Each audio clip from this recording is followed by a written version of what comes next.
All welcome back to my channel. అందరూ ఎలా ఉన్నారు? నేనైతే చాలా చాలా బాగున్నాను. ఈ వీడియో కోసం చాలా మంది ఎప్పటి నుంచో వెయిట్ చేస్తున్నారని నాకు తెలుసు. ఇప్పుడు కూడా ఇంకా నేను పోస్ట్ చేయకపోతే మీరందరూ నన్ను అన్సబ్స్క్రైబ్ చేసుకుంటారని కూడా తెలుసు.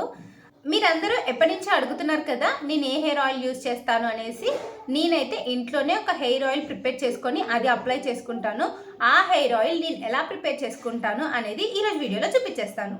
నేను నా యూట్యూబ్ ఛానల్లో ఒక హెయిర్ ప్యాక్ అని చెప్పి వీడియో పెట్టాను. నా ఛానల్లో ఆ ఒక్క వీడియోనే చాలా వ్యూస్ వెళ్ళిపోయింది అండ్ చాలా కామెంట్స్ వచ్చాయి. దాని కింద నెంబర్ ఆఫ్ కామెంట్స్ ఏంటి అంటే మీరు ఏమి హెయిర్ ఆయిల్ యూస్ చేస్తారు, ఏ షాంపూ యూస్ చేస్తారు అని చెప్పేసి చాలామంది అడిగారు. మోస్ట్ రిక్వెస్టెడ్ వీడియో అనమాట. నేను యూస్ చేసే హెయిర్ ఆయిల్లో ఏమేమి ఇంగ్రీడియంట్స్ యూస్ చేస్తానో ఈరోజు మీ అందరు కూడా చూసేయండి. ఈ హెయిర్ ఆయిల్ యూస్ చేయడం వల్ల సైడ్ ఎఫెక్ట్స్ అయితే అస్సలు ఉండవు. దీంట్లో యూస్ చేసేవన్నీ మనం న్యాచురల్ ఇంగ్రీడియంట్స్ అనమాట. అండ్ అన్నీ కూడా చాలా ఈజీగా అవైలబుల్గా దొరుకుతాయి మనకి. నేనైతే చాలా స్ట్రాంగ్గా చెప్పగలను, ఈ హెయిర్ ఆయిల్ యూస్ చేయడం వల్ల నా హెయిర్ అయితే చాలా ఒత్తుగా పెరిగింది. ఇక్కడ మీరే చూస్తున్నారు కదా, short hair to long hair. నేనైతే కొన్ని పిక్స్ అటాచ్ చేశాను, కావాలంటే మీరే చూసేయండి. అసలు ఈ ఆయిల్లో నేను ఏమేమి ఇంగ్రీడియంట్స్ యూస్ చేశానంటే ఈ ఐటమ్స్ అయితే చాలా మెయిన్ అనమాట. కరివేపాకు, కలోంజీ సీడ్స్, ఇంకా హైబిస్కస్ పువ్వులు, ఆకులు, మెంతులు, రోజ్మెరీ. ఇంకా చాలామంది చాలా ఇంగ్రీడియంట్స్ యూస్ చేసి ఆయిల్ అయితే ప్రిపేర్ చేసుకుంటారు. నేనైతే మెయిన్గా ఇవి మాత్రమే యాడ్ చేశాను. అసలు మెయిన్ ఇంగ్రీడియంట్ చెప్పడం మర్చిపోయాను, కోకోనట్ ఆయిల్. నేనైతే ఇక్కడ 300 ml కోకోనట్ ఆయిల్ అయితే యూస్ చేస్తున్నాను. నా హెయిర్కి నేనైతే ఫస్ట్ నుంచి పారాషూట్ కోకోనట్ ఆయిల్ మాత్రమే యూస్ చేస్తాను. ఇందులో చాలామంది ఆముదము ఇంకా కోకోనట్ ఆయిల్ ఈ రెండు మిక్స్ చేసి కూడా చేసుకుంటారు, అలా కూడా చేసుకోవచ్చు. కానీ నాకైతే ఈ ఆయిలే పర్ఫెక్ట్గా సెట్ అయింది, సో నేను ఇదే కంటిన్యూ చేస్తున్నాను.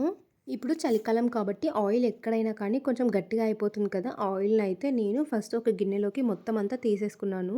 ఆయిల్ అయితే గట్టిగా ఉంది కదా, సో కొంచెం గిన్నె హీట్ ఎక్కిన వెంటనే ఆయిల్ లాగా అయిపోయింది.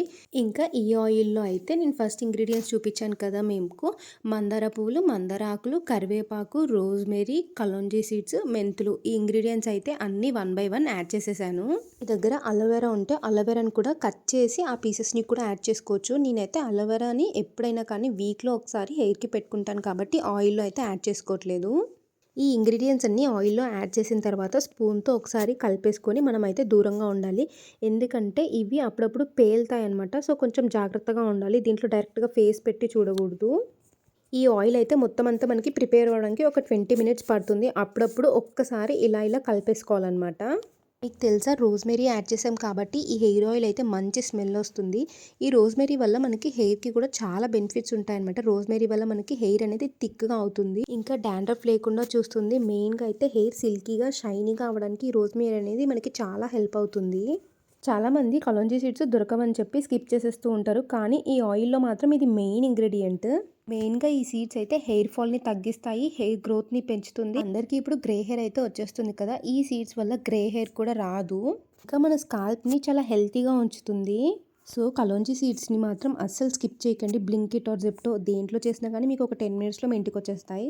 అండ్ కాస్ట్ కూడా చాలా తక్కువ. ఈ కలోంజీ సీడ్స్, మెంతులు రాత్రి నానబెట్టేసి పెరుగులో మంచిగా నెక్స్ట్ డే మనము హెయిర్ మాస్క్ లాగా కూడా యూస్ చేసుకోవచ్చు. ఓకే ఇప్పుడైతే హెయిర్ ఆయిల్ గురించి మాట్లాడుకుందాం. నెక్స్ట్ వీడియోలో అయితే హెయిర్ మాస్క్ గురించి మీకు చెప్తాను. ఇక్కడైతే మనకి హెయిర్ ఆయిల్ అయితే ప్రిపేర్ అయిపోయినట్టే. ఆల్మోస్ట్ చూసారు కదా, చాలా మంచిగా మరిగిపోయింది. ఇంకా దీన్ని అయితే ఒక లిడ్ పెట్టేసి కొద్దిసేపు చల్లగా అయ్యేంత వరకు పక్కనైతే పెట్టేసుకున్నాను. వన్స్ కూల్ అయిన తర్వాత ఈ ఆయిల్ అయితే నేను ఒక గ్లాస్ కంటైనర్లోకి మొత్తం అంతా ట్రాన్స్ఫర్ చేసేసుకున్నాను. మీకు ఈ ఆకులు, పువ్వులు ఇవేమీ వద్దంటే దీన్ని అంతటా వడగట్టేసుకొని ఆయిల్ అయితే స్టోర్ చేసుకోవచ్చు. నేనైతే వడగట్టకుండానే స్టోర్ చేసేసుకుంటున్నాను, ఎందుకంటే ఇవన్నీ ఆయిల్లో మాగి మనకి ఆయిల్ అనేది మంచిగా హెల్ప్ అవుతుందన్నమాట. నేను తీసుకున్న 300 ml ఆయిల్ అయితే నాకు ఇలా 2 గ్లాస్ బాటిల్స్లో అయితే వచ్చింది. సో నాకైతే ఇది ఒక 1.5 month వరకు యూజ్ అవుతుంది. హెయిర్ ఆయిల్ ఎప్పుడు అప్లై చేసినా కానీ అప్లై చేసిన ఒక 2 hours హెడ్ బాత్ అయితే చేసేసుకోవాలి. ఆయిల్ పెట్టుకొని హెయిర్ని అలానే ఒక 2 to 3 days వరకు అయితే అస్సలు వదిలేయకూడదు. ఒకవేళ మీకు డాండ్రఫ్ ఉంటే ఈ ఆయిల్ పెట్టుకొని హెయిర్ వదిలేసినట్లయితే ఆ డాండ్రఫ్కి మీరు ఆయిల్ ద్వారా ఫుడ్ పంపిస్తున్నట్టు. మీకు డాండ్రఫ్ ఉన్నా లేకపోయినా హెయిర్కి ఆయిలింగ్ చేసిన తర్వాత అస్సలు ఎక్కువసేపు అయితే ఉంచకూడదు. మ్యాక్సిమం 2 hours ఉంచేసుకొని హెయిర్ వాష్ చేసేసుకోవడమే చాలా మంచిది. నేనైతే ఎర్లీ మార్నింగ్ లెగ్స్న వెంటనే హెడ్కి ఆయిల్ మసాజ్ చేసేసుకొని 2 hours తర్వాత హెయిర్ వాష్ అయితే చేసేస్తాను. మీరు కూడా ఇలాగే చేయాలని నేనైతే చెప్పను, నేనైతే నా హెయిర్ కోసం ఇలా చేస్తాను అని మీకు చెప్తున్నాను. నా హెయిర్ కోసం నేను తీసుకునే జాగ్రత్తలు అండ్ నాకు తెలిసిన కొంచెం ఇన్ఫర్మేషన్ అయితే మీతో షేర్ చేసుకున్నాను. ఐ హోప్ మీ అందరికీ ఖచ్చితంగా ఈ వీడియో అయితే నచ్చుతుందని అనుకుంటున్నాను. ఈ వీడియోని మీ ఫ్రెండ్స్ అండ్ మీ ఫ్యామిలీ మెంబర్స్తో షేర్ చేసుకోండి. ఖచ్చితంగా వాళ్ళందరికీ యూజ్ అవుతుంది. ఇంతవరకు నా వీడియోని చూసినందుకు థ్యాంక్ యూ సో మచ్. అలాగే నా ఛానల్ని సబ్స్క్రైబ్ చేసుకున్న వాళ్ళందరికీ థ్యాంక్ యూ.